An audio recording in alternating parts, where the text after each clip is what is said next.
Hola, ¿qué tal? Shalom, shalom. Me llamo Daniel Ben Israel y hablaré mi español el mejor que puedo. Shalom. Ya tú sabes lo que quiere decir esto aquí. Así que no me pueden tumbar el video. ¿Ok? Vamos a hablar con algo que tiene que ver con Christian Badillo. ¿Ok? Mira acá, quiero compartir algo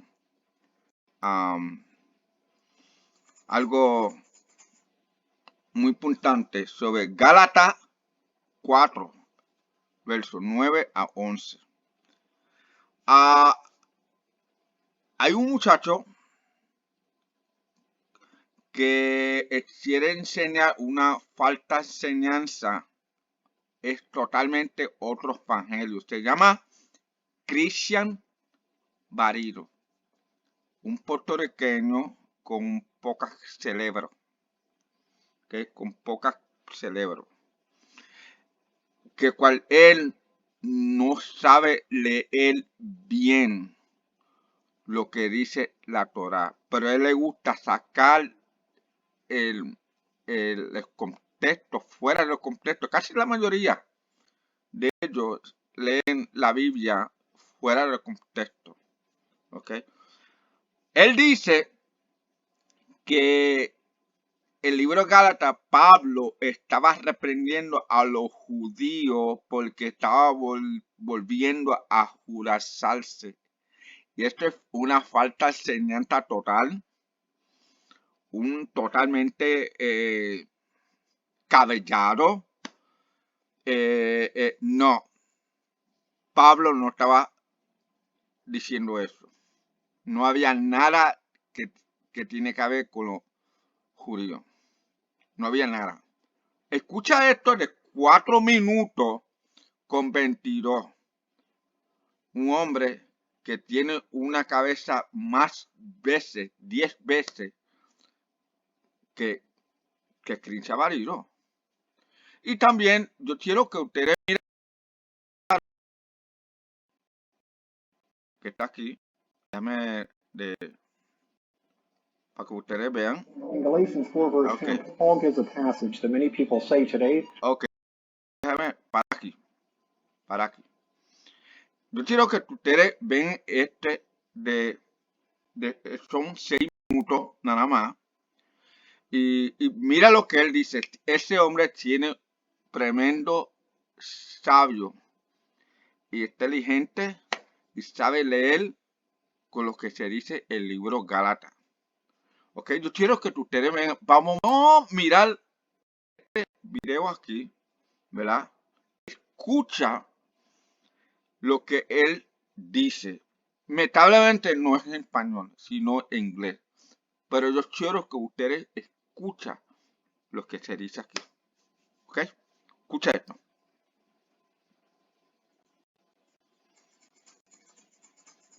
But now, after you have known God, or rather are known by God, how is it that you turn again to the weak and beggarly elements, to which you desire again to be in bondage?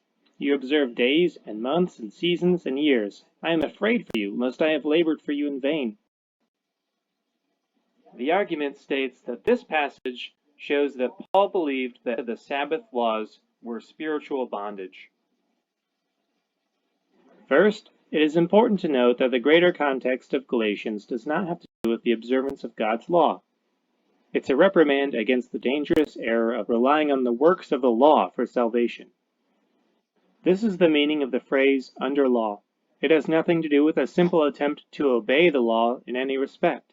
This phrase is used throughout Galatians and elsewhere in Paul's writings, and has different meanings usually made clear by the context.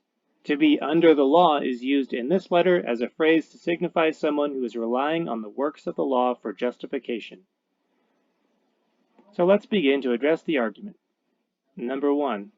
God's holy, righteous, and good commands are not weak and beggarly elements. Romans 7:14 says that the law is spiritual, but I am carnal, sold under sin. How can something that is described this way be a weak and beggarly element, or a rudiment of the world? Number 2. Months, seasons, and years. Nowhere does the law of God or the Torah command the observance of a month or a season. In fact, observing of times is... Ok, vamos a parar aquí un segundito. Como Christian Badillo dice de los meses temporarios, está la primavera, invierno y el año. Cuando Christian habla de eso de los meses y el día y el año, los paganos estaban practicando algo que Pablo estaba diciendo esto, lo que dice en el libro Testimonio, capítulo 18, 10 y 11. ¿Ves? Que cosas que practicaban los paganos, no nada que ver con nada que tiene que ver con judíos y no tiene que ver nada con el sabbat del Señor. Pero escucha esto. Esto, hermano, este es real, verdadera enseñanza. ¿Ok? No de Cristian Badillo. Escucha. expressly forbidden in the law. It's a reference to pagan superstitions, such as omens, soothsaying, or horoscopes. We can read about this in Deuteronomy 18, 10 through 14.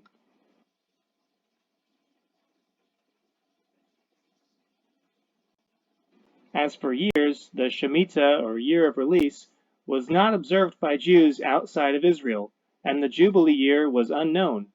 They didn't know when it was. Therefore, it wasn't observed at all. The Shemitah and Jubilee were established by God to protect and give rest to the land, and to declare freedom and the returning of property to its rightful owner. How could this possibly be construed as a dangerous activity?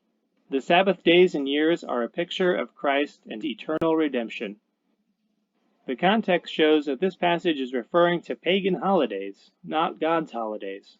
As verse 8 says, "Howbeit then, when you knew not God, you did service unto them which by nature are not gods." Practicing pagan customs would definitely cause Paul to fear that his labor for them was in vain, not the observance of the Sabbath according to God's command. Number 3, Paul himself observed the law, including the Sabbath. Escucha There are esto. several passages that indicate this. Yo quiero que ustedes miren estos versículos que están ahí en el libro Hechos. Cuando los discípulos y los judíos guardaban el sabbat. ¿Ok? Déjame quitar la letra del medio en un minutito para que ustedes vean y lean esos versículos. Cual solvaban el día de sabbat. Judíos y gentiles obedecían a Dios guardando el sabbat. ¿Ok? Bueno, vamos a empezar. So it would seem odd to call the very things he faithfully observed weak and beggarly elements.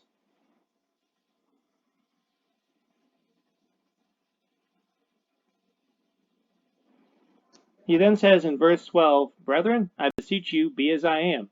That is, faithful to God and his commands, without paying heed to those contrary to the faith.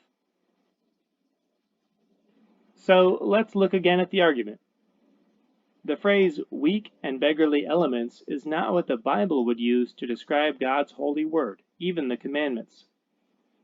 The observance of months or seasons is not commanded in God's law. Also, Paul himself kept the Sabbath, and he advised the Galatians to be like him.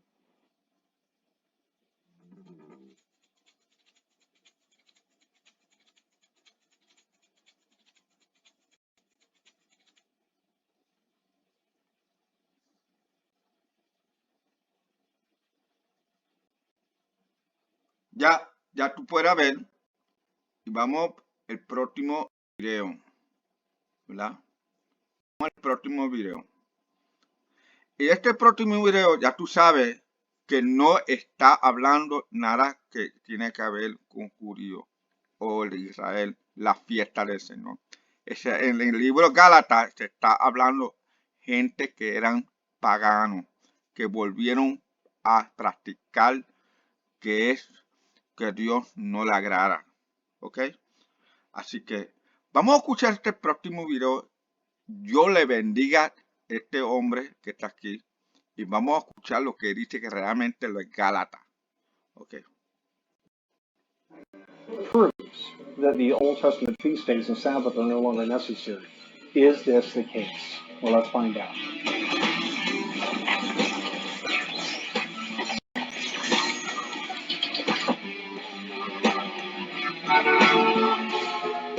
Hey, this is Pastor Randy. I'd like to welcome you to Drive-By Teaching. Today I want to focus on something Paul said in Galatians 4, verse 10. Here's what he says in Galatians 4, verse 10. He says, you observe days and months and times and years. Now, verse 11, he goes on and says this. He says, I am afraid of you, lest I have bestowed upon you labor in vain.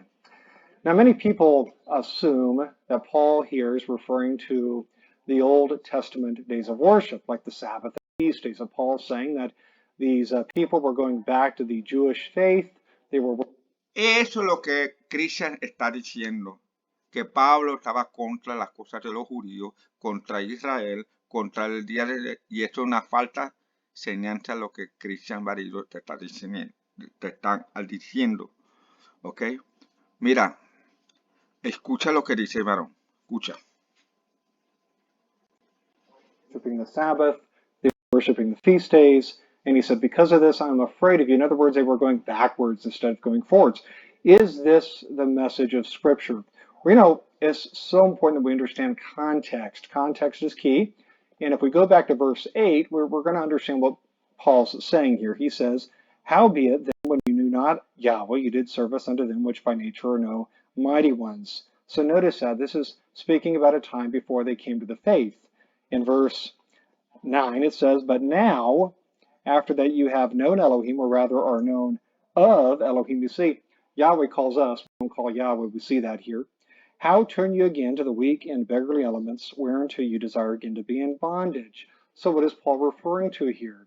Or he's referring to days, again, that were not part of biblical worship. They were not part of what we find in the Old Testament. They were part of their old worship prior to coming to the faith. So what was this faith?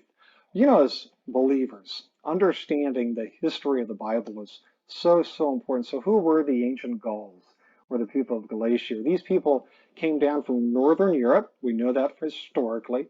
So what worship did they participate in prior to coming to the faith? Or the worship they were a part of was the worship of the ancient Celts.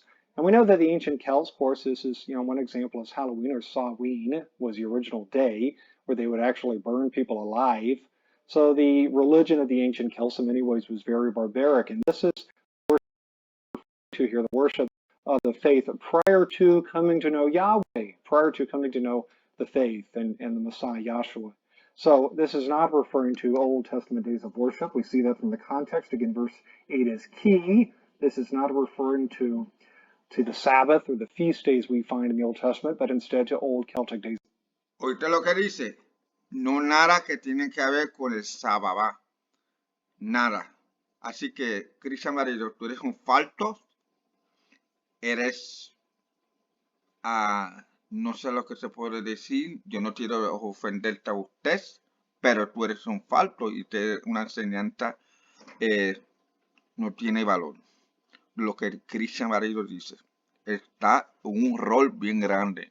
Cristian está un rol. Recuérdate, Cristian Badillo, vuelvo te lo repito, él no es maestro ni pastor.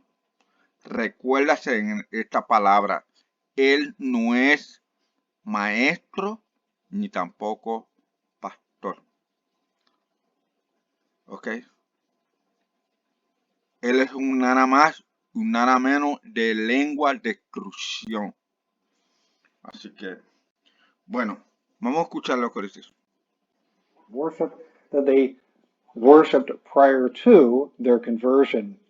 I want to talk about one more thing, and that is Paul is hard to understand. How do we know this? Or Peter, you know, of all people, Peter understood this. Reading you something Peter says in 2 Peter chapter 3, starting verse 15.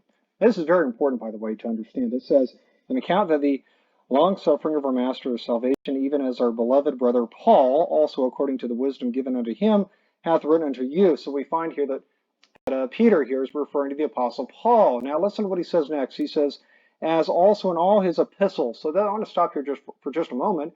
Epistles here refers to Scripture. So Paul's writings were accounted as Scripture, and that's an important concept to understand.